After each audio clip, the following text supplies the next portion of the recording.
Okay, so hi everybody, and great to have you here in our fourth session in September.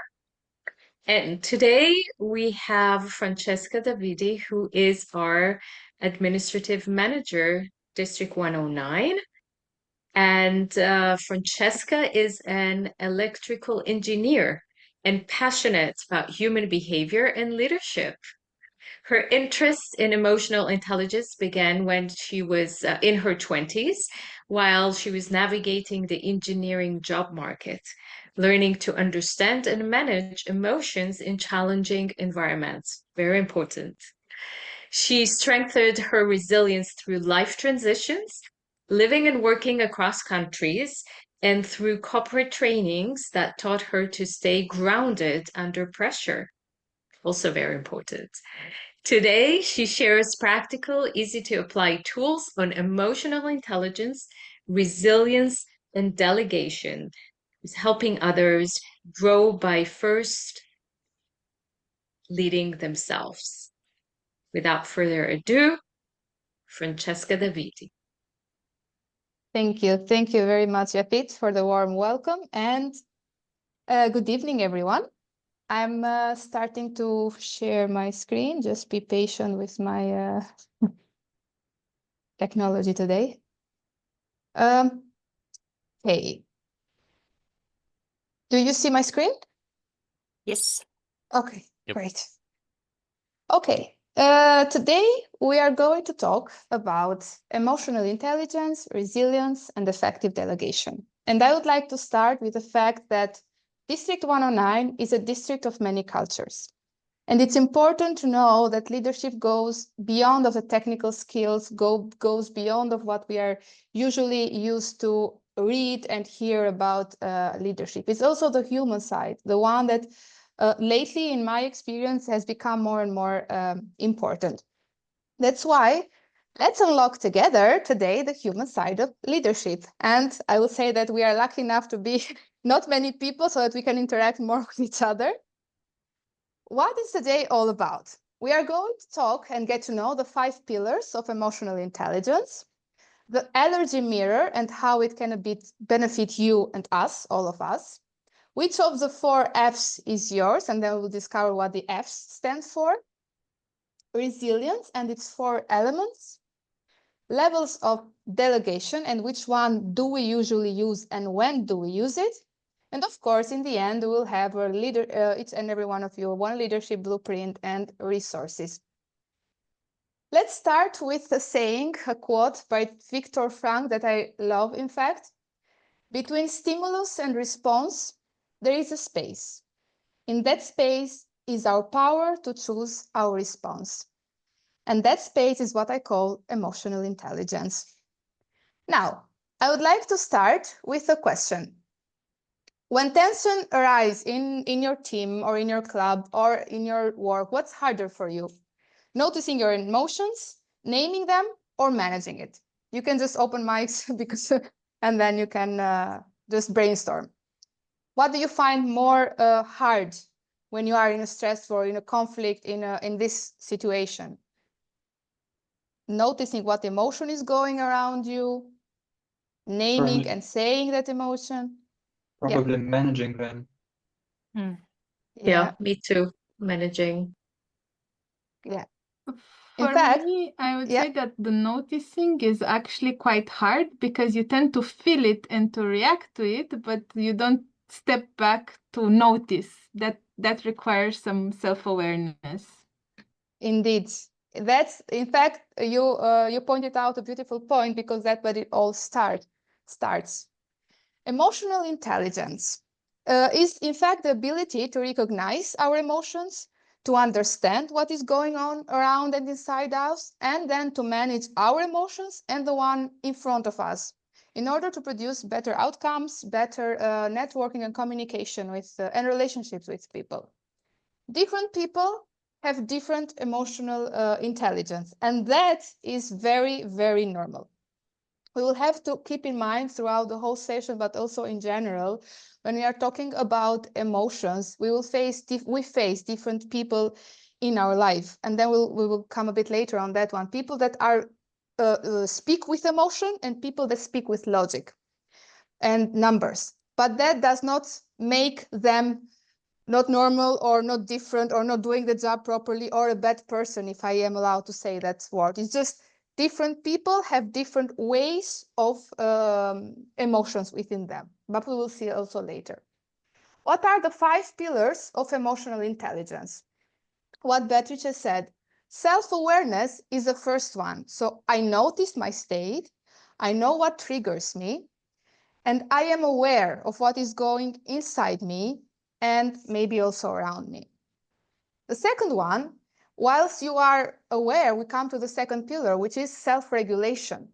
So I choose my response, because the first thing that comes into our mind, if we don't take our time to self-regulate, we go with the instinct, with the impulse.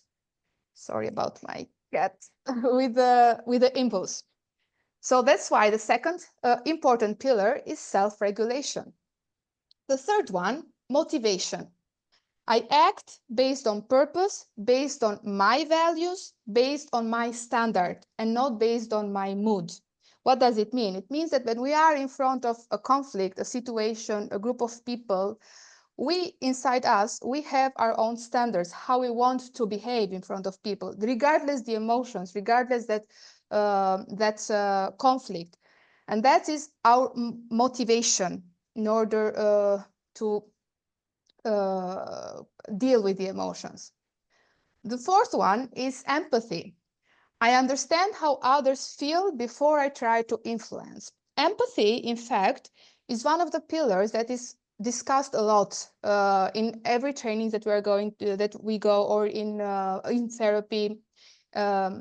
Why? Because we hear that there are different people. So there are people who lack empathy, and there are people who are very empathetic. And this is when we have to understand that the people that lack empathy, is what I was telling earlier, are just people that are not able to talk with emotions, but they talk with logic, they talk with numbers. And that is the moment when we have to be aware about it, and when we have to shift our way of talking and communicating in order to understand each other with these people that have a different level of empathy than ours. And that is very important for building emotional intelligence. And the last but not least, the social skills. I turn understanding into effective communication, into conflicting navigation and collaboration, the social skills, social supports as well. Emotional intelligence, when we talk about emotion, we usually hear that sensitive, soft, etc., etc. But in fact, it's not about being soft, but it's about being strategic with our emotions. What Valdim said is about managing our emotions, ours and the others in front of us, to protect trust, to protect performance, and to protect relationships as well. Here I'm going to give 2 examples just to create the idea for different case studies. For example, if a speaker cancels last minute, you get stressed. What can be the first reaction? Frustrated, pressured, I need the meeting done, I need the meeting to go on. What you can do is be aware that you are already a bit stressed. You can breathe, self-regulate, which means go to the second pillar, the self-regulate, and then you start acting based on what is your motive, because your motive or your goal is solving the situation in a calm way. And one of your responses can be, okay, give me some seconds to think, and then I will come back with a reasonable response. Self-regulation, club reality, for example, officer misses deadlines repeatedly. What can be the first trigger? The first reaction, accusation. So we tend, it's not always up to us in the first 2 seconds of our reaction. So some of us can be accusative regarding this one. And what can we do differently, switching our mindset from accusation to impact language? And also to motivate the team. One of the responses can be, for example, when the agenda is late, members feel unprepared. So let's agree to a process to prevent that. Or let's do this all together. And that shifts the situation in a whole different positive way. While thinking about different responses and cases, we will see that all of these pillars come up in real life conversation, come up in even daily conversation. That's why we need to map our allergies into turning them to leadership inside. With allergies, I mean our reactions. And that's why now we are going to talk a bit about allergy mirror. But before me going into this term, I want to know if anyone has ever heard about allergy mirror as a term. Okay. What about the shadow projections of Carl Jung? Carl Jung, in fact, is a Swiss, if I'm not wrong, a Swiss psychiatrist, psychoanalyst, and he started, one of his key concept was exactly the shadow projection. What is a shadow projection? It's one of the, you can read even a bit more about it. The shadow projection, in fact, is a concept where qualities we dislike most in others are often parts of ourselves we reject or suppress. And those parts of ourselves are called the shadow. Later, they were also known as allergy mirror. So they were more developed later, and they were called also allergy. When we are allergic to someone's behavior, it usually points to a part of ourselves that we have not integrated, or an overdone strength that we need to balance. But someone else, a Dutch consultant coach, made it easier for us. And he created the core quadrant of, that now is called the core quadrant of Daniel Hoffmann. Daniel Hoffmann is this Dutch consultant who created this all. This is the quadrant. Here we see the first one, core quality, second one, pitfall, the third one, challenge, and the fourth, allergy. How does this work? The first one, the core quality, is our natural strength. What is our quality? For example, I am a calm person, so calmness is my first quality. When this quality becomes too much, so you overuse this quality of yours, it becomes a pitfall. And we'll go to see also some examples later. The opposite of this pitfall will be your challenge, meaning that the opposite trait that you need to grow. For example, if you are calmness is your first quality. And then if you are too much calm, then you become passive. That will be your pitfall. And the opposite of passive is being active, meaning that you have a bit difficulties to become an active person.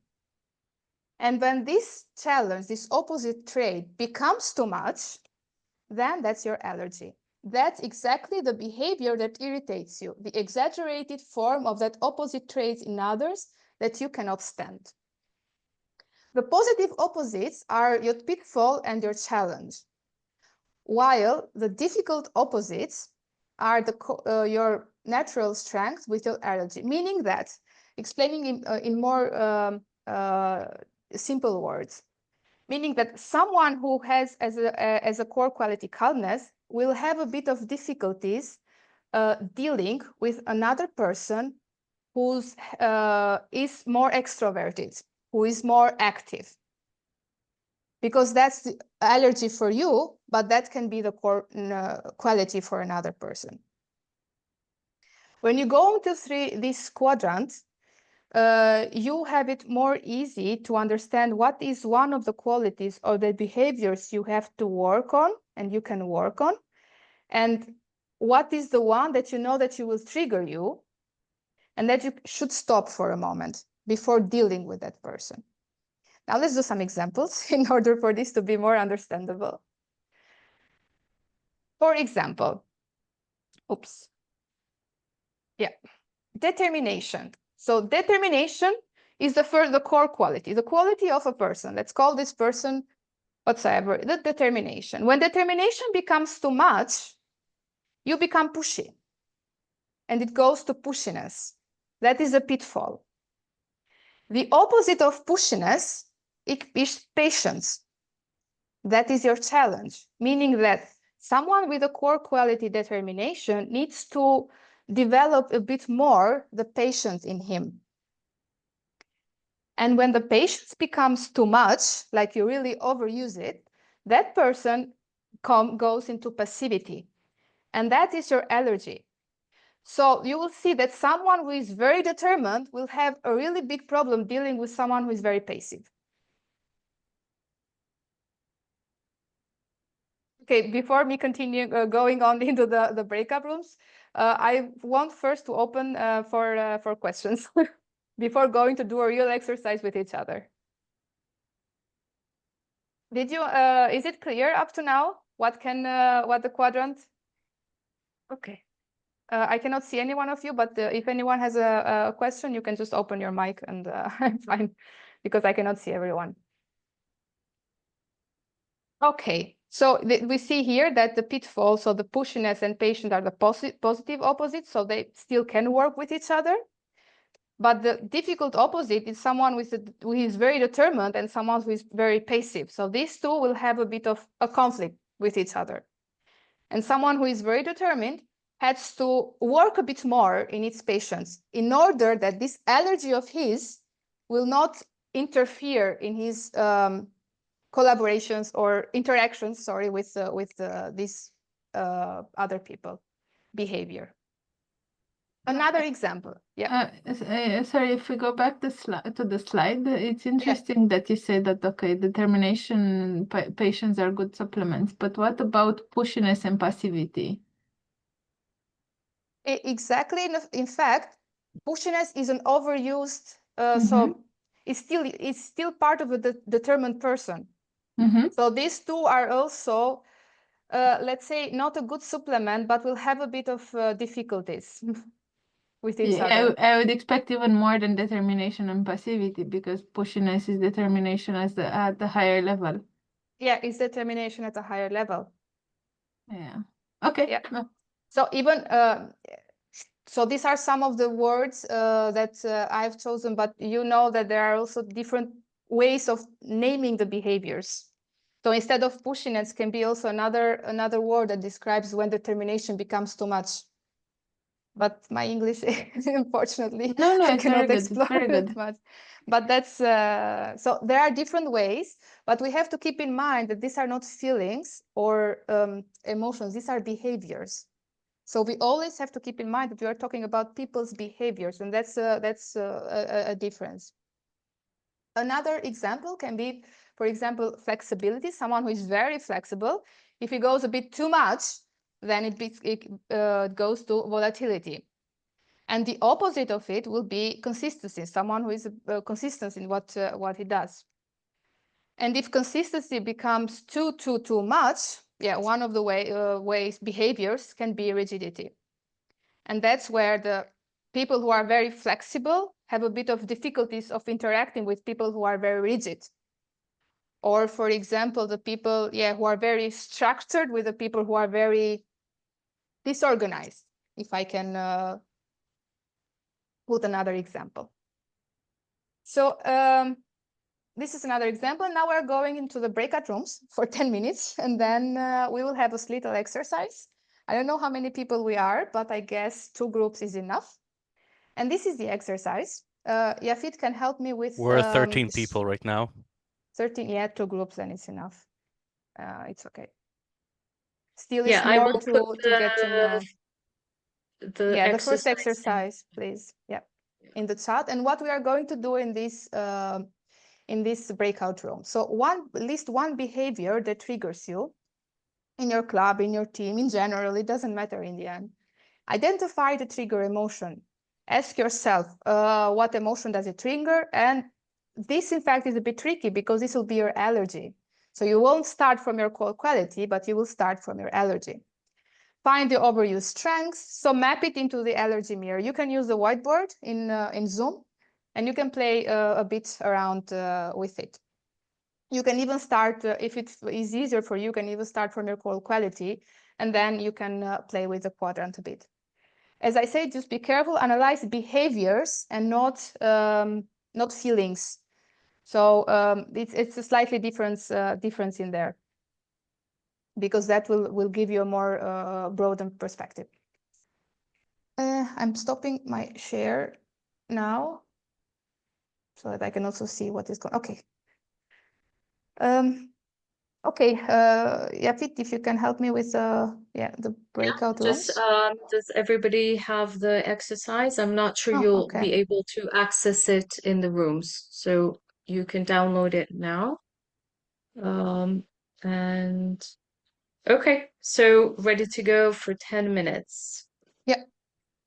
Thank you. Okay.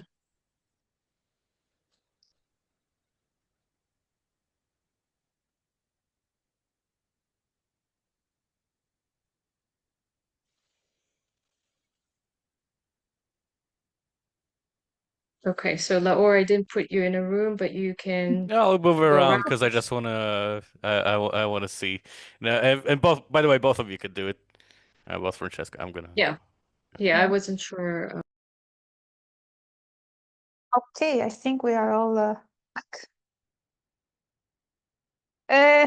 Do we have any volunteers that you want to share what you discussed in your rooms? Maybe one volunteer for the breakout room 1 and one from the breakout room 2. Let's start with maybe the room 2. Makes it a bit different. So in the end, was it clear? Were you able to define your core quality when you, for example, saw at someone else? What triggers that someone else? Why that behavior of the person in front of you triggers you? Because the why is because your quality is the total opposite of that triggers. And that comes from the whole analyze that you do within the quadrant. Room 2 is Elia, Sonia, Katya, Harshita, and Petra. So one of you guys. Right, I can say that me and another one, we were triggered by last minute information. And I found out that my need is in terms of control. So maybe I want to have everything under control to be prepared. And right, so if there is something that is outside of this perimeter, maybe make me not comfortable enough. So this is the opposite, right? So Yeah. I want to be organized, and if an information is coming at the last second, I need to see where in the picture I should put that information to be.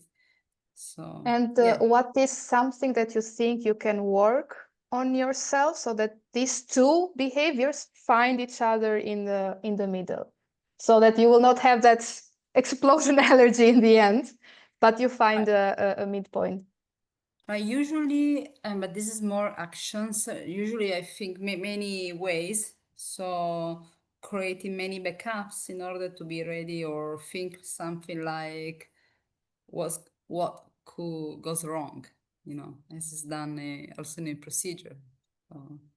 Pre-preparation. Or just let it go. Just be aware about, no, this is true. Just be aware about that this is my perimeter, this is my limit, okay? It's not for all, this limit is my perception. So just for me, it's dangerous, not for everyone. So just let it go, right? You just said it very beautifully. So you want to be a bit on control. So that's your quality. And what you can improve a bit, letting a bit go of that control. So you did said it very beautifully. So that is something that you will try to adjust in yourself maybe a bit more. And then in this way, you will not have, we will, let's say, avoid the conflicts, the possible conflicts, but not always go into the conflict. But right, this way you are more inclusive, by the way, because otherwise the focus is just you. When you are just say, okay, let it go, the focus on others. So it's also a way to change the focus. Yeah. Great. Thank you. Thank you, Katya. If anyone else wants to share something, we have 1 more minute to share. Then we will. We can hear from the other room, I think. Yeah. Yeah, from the other room. Yeah. So there will be Roberto, Sonia, Beatrice, Christina, Meltem, and Vadim. So I can add, because there are 2 points, 3 points. One, the time was too short. We were just starting to scratch the surface. and we had two very good leads. One was about indecision, which was a triggering behavior. But unfortunately, we couldn't explore it for too long, but it was good to be identified, and it's like very relevant. And the second one, on which we worked a little bit more, was micromanagement. So what's interesting is like when you go on micromanagement on one side, and then Katja was saying earlier about the control, it's like we had the mirror in the two different rooms. So that was very funny to hear Katja. No, but basically, like, it can start from a good place, guidance, care, and because of that, like at extreme, it goes to what can be perceived as micromanagement, in contrast with self-reliance. People who are independent, who are competent, and then who negatively react to what is perceived as micromanagement. And then like the last, like the bottom left would have been hyper independence and extreme detachment. And so on one side you have a person who cares, and the other, and they get super pissed by a person who is detached. Yeah, that's indeed because I saw also the whiteboard, and it was just like that. So that's why it's not an easy exercise though, because you have to explore more in yourself. So it's not that easy. And we what I said in the beginning, we have also to be careful to study behaviors and not feelings, because when we go into the feelings, then it becomes a bit more messy, the thing. But well done. In the end, you will have also other exercises, homeworks. I'm saying this up to now so that you will have the time to explore a bit. Okay, now I'm sharing my my screen more again. And then we will go into the resilience. Oops. Okay. Stay grounded, lead forward. And I come with another question, then you can just open your mic. In one recent stressful moment, whenever it was, team, club, work, what was your first automatic response? Did you disagree? Did you block yourself? Did you hide somewhere? Did you avoid? You can just pop it up. Postponed. Just Yeah. Depression. That was the Depression. let's talk another time about that. Let's talk another time. Exactly. Happily avoided. Yeah. Disengaged. Yeah, and exactly Give what you me just said. time, give me time to figure out something. What you just said now is some of the Fs. The 4 Fs: fight, flight, freeze, fawn. The ones who has the first responsive have the fight one. He argues, he gets controlling, sometimes aggressive. He will just go into the conflict itself, right immediately. The one who flights with avoids, with withdraw, yeah, will say, yeah, let's go later. The one who freezes will just shut down, will just block himself, will just not react, not say anything, get stuck. And of course, the fourth one, with as an automatic response as the fawn, will just say, we agree with everything. It comes a bit into the people pleasing, but it's in the positive way. It just wants to keep peace and peace, and will say, okay, I'll do it. Yes, yes, yes. But that's also an automatic response, not very healthy, if I can say in such way. The first one, the fight response. The first reaction, I will not do it. I will not participate. So he will try to, he or she controls by any means, appears defiant, displays verbal aggression sometimes, bullies also others, even though it sounds a bit dramatic, but always will demand perfection from others. The one on the flight response, I'm out. I'm out of here, I'm going, I'm the stock later, tomorrow, after 1 month. Escapes by any means, appears silly to deflect, distracts others or themselves, will hide with cover faces, and of course will demand, they do that because they demand perfection from themselves and not from others. The one who has the freeze response They will just say, I can't, and they will just sit there. I cannot do it, or even will not say. They will avoid, they will ignore, they will be frozen, stuck, they will appear blank, they will even fall asleep. They demand, so they want isolation, or they get isolated from the outside world. And the last one will say, I will do it, yes, yes, yes. So they will please by any means, they will try to keep peace, they will avoid conflict, they will appear compliant, they will say yes, and they will also seek perfection from themselves. Stress responses. What is the purpose of getting to know all these stress responses is to build awareness that resilience starts with recognizing our default survival strategy, survival mechanisms. There are different ways of how we want to name them. The science behind this is our little brain. We have the amygdala that gets reacted into the conflict situations, and then we have the prefrontal cortex and everything else. So the fight, the fly, the freeze, the fawn are all survival mechanisms. We all use them in the first second just to get away with whatever we want to get away. But leadership requires thinking brain. Unfortunately, requires a bit more. That's if I why can make a little comment, it's like luckily, or like all these are, you know, extreme responses. So maybe like we can identify like little markers of a direction. But I think in most of the situation, especially in Toastmasters, but even at work and personal life, it doesn't go as extreme as it was described. Yeah, sure. It doesn't go that. These are, of course, the extreme ones, but life is longer. We will never know, and sometimes even from those smallest reaction can become in the end argument after argument. They can become extreme. But yeah, that's a good point, Beatrice. Thank you. So the prefrontal cortex, of course, where the logics happens, where the empathy happens, etc., shuts down when amygdala activates, and that's where resilience comes in place. I've tried to circle also some parts there. And the resilience, the point of it is to shorten the amygdala hijack so that the thinking brain comes into work very fast, or faster than comes back online, even faster than it used to. Resilience has its own model, which are described in 3 R's. The first step, recognizing, and it starts with recognizing ourselves or our response also. The second one, the second step is regulating our behavior. And the third one, rewire again and start the process. By practicing, we can shift from fight to calm assertiveness, from flight response to engaged problem solving, etc. And now I have an honest question. Can someone switch from their default response? What do you think?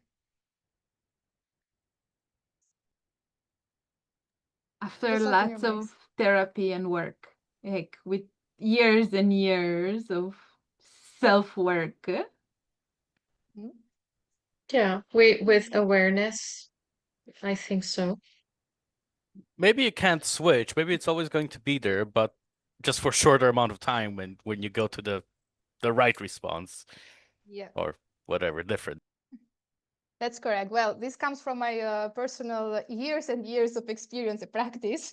That yes, it's you can switch from your default response, but you can go from fight default to calm leadership, from fly to healthy confrontations, from freeze to action. So at least we will try step by step, from fawn to put boundaries.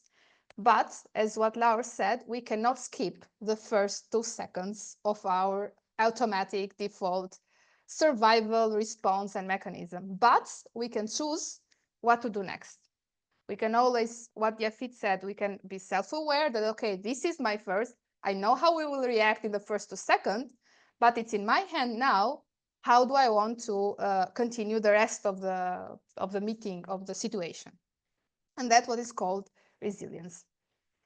The stop tools to use for resetting. So we also during resilience, what is usually recommended to do, also using tools for resetting yourself. And those, yeah, one of them are also called stop. So you stop, you pause before reacting, you take a breath, or you count from 1 to 3, whatever works for you. You observe what is going around, and you observe also what is going inside of you, and then you can proceed. And this can be done in, even though saying like this, it looks like it will take forever, like 5 minutes, but it can be done in 1 minute. You do the whole process within yourself, and then you are good to go. So what is resilience in itself? The capacity to remain resourceful and to gain equilibrium under stress or complex situations in order to lead effectively. It is important because it prioritizes health, boundaries, safety, well-being of ourselves and of others in front of us, of the project itself, and of the team. And something that I like to know and to say is that resilience is our own responsibility. We can go to therapy, we can go to different psychologies, we can go to different training, but it's only up to us. Resilience is only ours and ours only. And only us are responsible to boost it, to change it, to adjust it, to grow with it. The 4 elements of resilience: adaptability, confidence, social support, and a purpose. So you adapt. The confidence is also something that comes with you. Of course, you will need a lot of social support, and the purpose. Always keep in mind what is the purpose of why you want to be more resilient or to boost it. These are also some examples, but in order, since we are a bit tight on the time, you can see those later. We are going to enter into maybe a small exercise together, maybe not entering into the breakout room because it might take a bit time, but we can just have a small discussion here. So I need two partners, A and B.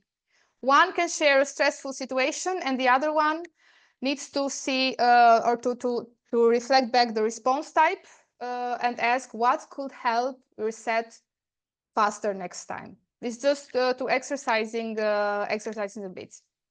You can use this time. Any volunteer, so you can just share a stressful situation. What was the first response and what could help you to reset faster, to calm yourself down, and then to proceed safely with the rest of the day or of the.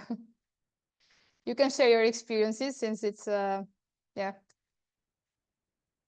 it's an exercise that can be done mostly for learning from each other. I cannot see everyone, but if someone wants to, please just open your mics. I can share an experience if you want to break the ice. Yes. It happened to me some months ago. I was the outcoming VP of my club, so I had to transmit everything to the next VP, and she asked me some help to set up a certain aspect of the meeting. She also asked other members of my club for the same information. She got different information and she thought someone was, I don't know, telling lies or making fun of her, but to me it was evident it wasn't the case. And when I asked her to clarify the situation, I also offered myself for help. She just blocked me and blocked me and blocked the other members of the clubs. That stressed me a lot. I did actually, it was a clear time when I realized I hadn't the instruments to respond to this situation. I froze. I didn't know how to respond. So if someone wants to share thoughts about not knowing what's wrong or what you're doing wrong eventually, it would be welcome. In fact, I think that both of Big you had one. had the avoidance of the as a response. But in that moment, if I can ask you, really, what could help you just continue asking this person or creating a communication with this person? What could help you in that time? Okay, she or he, it doesn't matter. She blocked you or just put an isolated herself, and you also froze, you don't know what to do. But thinking now back later, what could have helped you so to take action, to really proceed with the situation and solve it maybe, or give it a different direction? Looking backward, now, for example, now I started my experience as an area director, and one of the items of an area success plan is clarify the communication ways of the team way before. So maybe something like, hey, I want to communicate this way. There is no offense intended, no doubts intended. I just ask you. I presume you're acting in a good way. Just please presume I'm acting in a good way. And if some doubts arise, just ask. I don't know, maybe something simple like this. Yeah. Many times it's implicit for me. It's just a mental handshake that I'm good, you're good, let's do a good job. But maybe sometimes it's good to specify. I don't know. Yeah, it depends. But since one recommendation would be, for example, since you always might be like, yeah, I'm good, you're good, and it's good to go. Maybe, yeah, what you said, maybe just taking a bit more time to understand what's happened there, and then things can take a bit smoother. It will be a bit away from how you usually respond, so a bit different. But in this way, you can develop the other part of your responses also, kind of responses. That might help. Okay, thanks. Thank you for sharing, Elia. Hey, then I'm going to the last part, which is the effective delegation, and I see that I only have some minutes for this one. Effective delegation, yeah, okay. This is a question that will come up also in the end, so I'm not doing this now. Or maybe I can do this now and then you think till the end. So what task did you end up doing yourself, even though someone else could have done them? And why didn't you delegate? Think of this, and then we'll come back in the end of this one.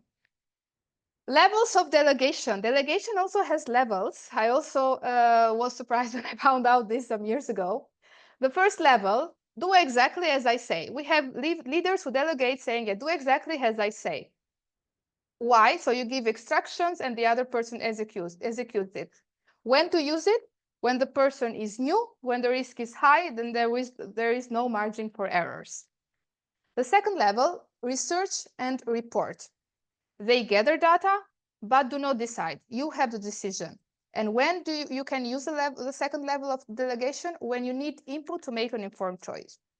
Still, you are the one deciding. In the third level, recommend others what to do. They analyze, they propose, but you approve. And when to use it? When you want to grow judgment and critical thinking. The fourth level, you tell the others, decide and inform me. So they decide, they update you, and you intervene only if necessary. And when to use this one?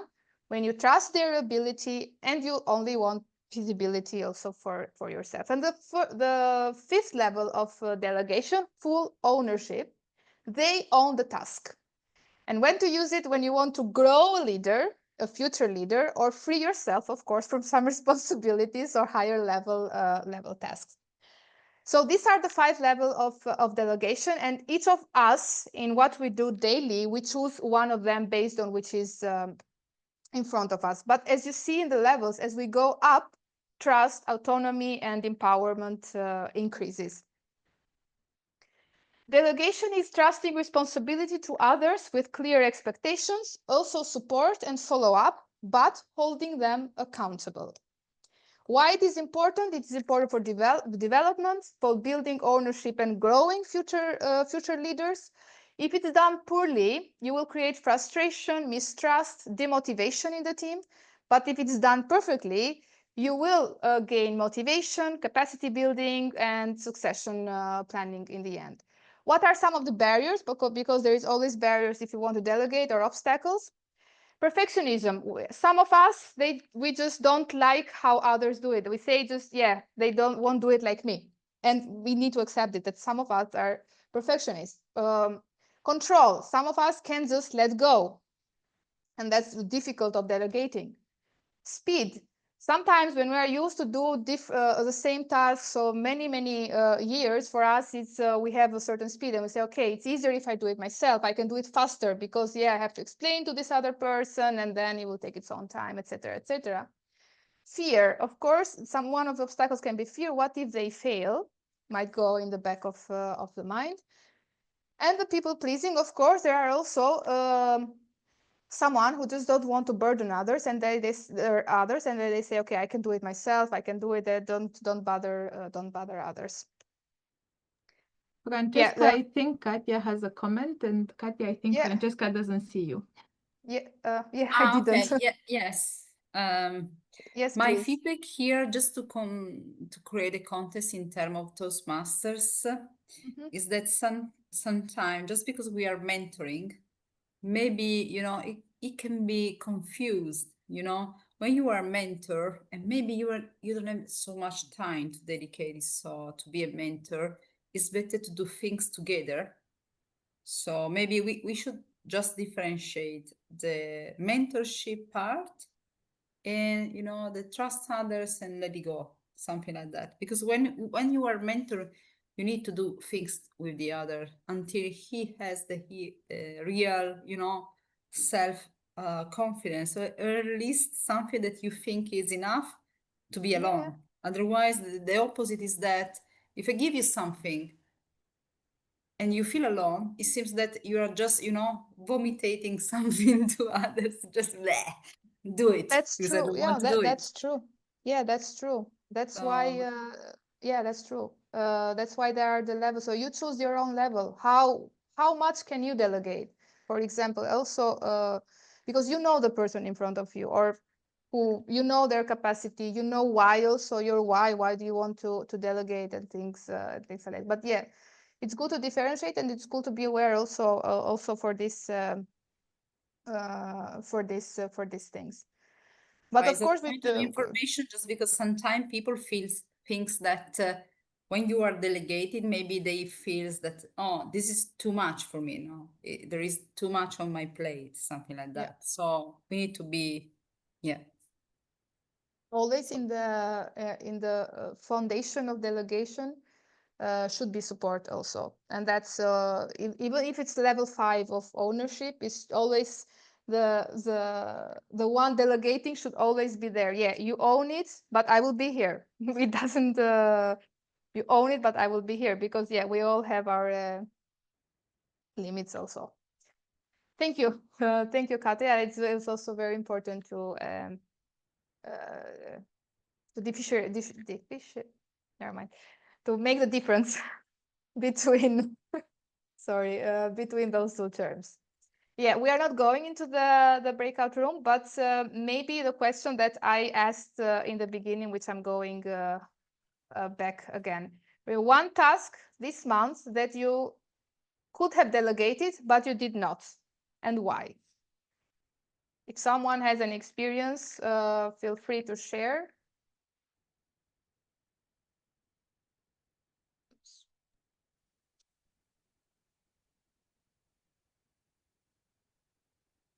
Okay, okay. Since I can share, but I saw Roberto unmuting himself. Let's go, Yafit. Okay. I'm telling a joke. I'm too lazy to don't delegate. So I delegate because I'm too lazy. You don't delegate because you're too lazy. He delegates because he's too Delegates. lazy. Okay, I thought it was because both work, in fact. Both ways work. Yeah, well, that's also something else. I'll go shortly because we were running out of time, and then we'll wrap up. But I had as my level 5 to do a team building event, which I did part of the area open house that we had last week. And part of the project is to delegate. And I have to say, it was very difficult for me because of all of the things that you mentioned. Like, it's just going to be faster if I do it best. I don't know how they'll do it. But I made sure to delegate because I needed to face it, and it was part of the project, and it was difficult. And I gave a speech on that, of course, because I had to give a speech after, and it was about how difficult it was, but I made myself do it. So I did it, but as a challenge. Yeah, because it's never easy to delegate. Yeah, it's especially when it's a small event. When it's a big event like a district conference, you have to, because you can't do yourself everything. Yeah, exactly. Yeah. But when it's a Exactly. smaller and you know you can do yourself, it's very difficult. So yeah, but back to you. that's why. Yeah, thank you, Yafit. Yeah, it's a learning process for all of us. So yeah, well, to wrap up, leadership. Yeah, of course, we talked about emotional intelligence, resilience, delegation, but leadership is more than those three separate. It's all of them together. Every time we pause before reacting, we build emotional intelligence. Every time we reset under stress, we build resilience. And every time we delegate with clarity, we build leaders. And when we grow leaders, we multiply impact far beyond why you could have ever done alone. And this is something that I want you to take away with you. 5 minutes tonight, when you maybe think or not think about this training, think about one emotional habit you will practice this month, one reset strategy you will use under stress to regain resilience, and one task you will delegate, and to whom. And yeah, I will check back in 30 days just for accountability. You may get an email. Thank you. These are some of the resources. I will share the presentation with you guys in the chat. These are some of the resources. You can dive more into those. And yeah, thank you. Thank you, everyone. Yafit, back to you. Yes, thank you so much, Franceska. We went through many things, but very many useful things for ourselves to think about and improve and do the homework. So thank you so much. And let's do like 2 minutes to 3 minutes. We'll take bio we'll break take one and water. Yeah. Or 2 minutes. Please stick around. We'll have an amazing presentation by Petra. So stick around. It's another hour. But we'll take 1 or 2 minutes to refresh and reorganize. And could you Yes. please, I forgot to say it in advance, could you please take a paper and a pen next